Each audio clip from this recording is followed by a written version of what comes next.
Okay, here's Brendan Anderson with Empower You. We're here with Brian Shaw hosting another event giving back to the community.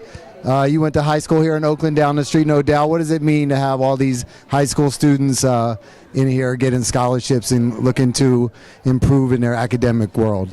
Well, it's a great thing. You know, the East Oakland Youth Development Center is near and dear to my heart because I spent lots of hours down there in the center, not only in just playing basketball, but some of the other enrichment programs, myself growing up. And so now to have a chance to give back and expose them to different leaders in our community that are willing to, to support some of their future endeavors, going forward, going to college and what have you.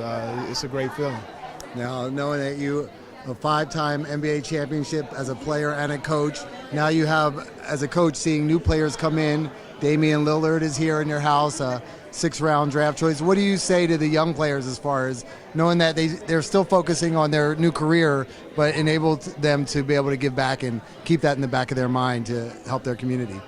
Well, an event like this, I just kind of try to show that, even though I grew up here in Oakland, my job takes me all over the world, but this is still home for me. And then, and I come back here and I still want to do things to help build our community. I want to do things that, create environments where my kids feel, can feel safe. Mm-hmm. And so hopefully, something like this, Damian will look at it and want to do, as well. A lot of guys come from here and have gone on to do great things, but don't necessarily come back to Oakland and let people know that this is where they came from, that they're proud of it, and want to give something back to it. So, him being a 1st-round pick, the 6th pick, lottery pick, it's great. And it's, I've been knowing him since he was a little guy when I used to play against his father down at East Lake Y.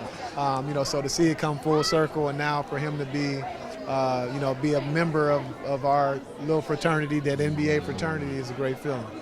So switching a little bit, you used to coach Kobe. LeBron has become the big dog and the alpha male. Did we see that coming? It was just a natural evolution of the younger guys now with Kevin Durant and LeBron coming up? Well, it definitely happens. Every 10, 15 years, the torch gets passed. Kobe is still an alpha male and will always be. And he's. I don't know that his run is over yet. But LeBron obviously is a great player.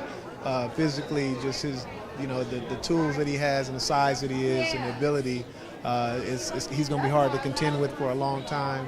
It's nice to see that we have a good group of young players, talented players that are coming up that are going to keep the NBA strong and healthy going forward. So I'm just, I like to sit back and hopefully at some point be able to have my own team and coach one of these guys. Yeah. So the natural debate has been the 92 team versus the 2012. You've played against a lot of the 92 players. How do you assess? It's no contest. The 92 dream, and that's the only team that really should be called the dream team. I like the fact that there's a debate about it, and the person who started the debate, Kobe, I wouldn't expect anything less from him, but I don't think that there's any way that this team that's playing now, and that's not to take anything away from them, can compare to that team of 92. Now, for young high school players that want to play college ball and eventually obviously play in the NBA, knowing that the chances are very slim, what kind of things when you talk to players do you help to get across to them? Well, one of the things is, there's a lot of talent out there, and the game has become global. It's you got players from all over the world contending for and competing for 400 jobs, basically, and so not everybody can make it, but you don't want to eliminate yourself from contention, from doing silly things. And what I mean by that is, a lot of times, like myself, I wasn't the highest jumper, the fastest, the most athletic, but I always tried to keep my nose clean, keep a good head on my shoulders.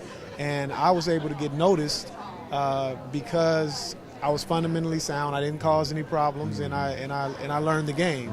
And I fit in, wherever I was. And so, unfortunately, some guys who are very talented maybe don't make the right choices in life, and they deny themselves an opportunity before they even get a chance to take advantage of it. But just to try to stay clean, stay in their lane, stay on the right path, believe in themselves, and keep working. Fundamentals are vital to success, whether it's in basketball, in school, in life, what have you. If you're fundamentally sound, that will carry you once you lose your athletic ability or anything else. And so that's the message that I try to get across. If you're a good person and you work hard, a lot of times that work ethic creates luck for you. And I was very lucky, and I'm fortunate and blessed. And that can, a lot of other people coming up can be that same way, but don't eliminate those possibilities before you give them a chance to happen. Great. And lastly, knowing that you played 14 seasons in the NBA, you still have seen a lot of different careers within that industry, and a lot of times athletes don't get to play in the NBA, but they realize that there's a lot more careers. And you've even mentioned once, I think, that you actually want to own a team eventually. So when you look at it as an industry of different careers, how does that sort of open to you? Well, that's another thing. In terms of basketball, it allowed me to go to college. It paid for my education in terms of going to school. But it's allowed me to travel all over the world. It's allowed me it paid for me to go to college. One of our recipients from the awards from the program last year, Aaron Goodwin, who we grew up with, wanted to be a professional basketball player as well. It didn't work out for him, but he's an agent. Right. Still connected to the game, still making a great living for himself and his family. He's represented, some of the best players to ever play this game, and he's negotiated some of the biggest contracts in the game. So, like I said, there's only 400 jobs in terms of being a player on the court, but there's so many other things that are connected within the industry that you can do. And, I've been able to transition from player to coach, and once I hopefully get a chance to be a head coach and have my own team, I want to go into the front office as a general manager and eventually be a part owner. Great. Well, I was looking forward to having you come out here with the Warriors before Mark Jackson got fitted in. Well, there's some people that do like you, brother. So good luck for the rest of your career, and we look forward to seeing you in Oakland. Appreciate it. Thanks for helping out the community always. No problem. Thanks. All right, thanks.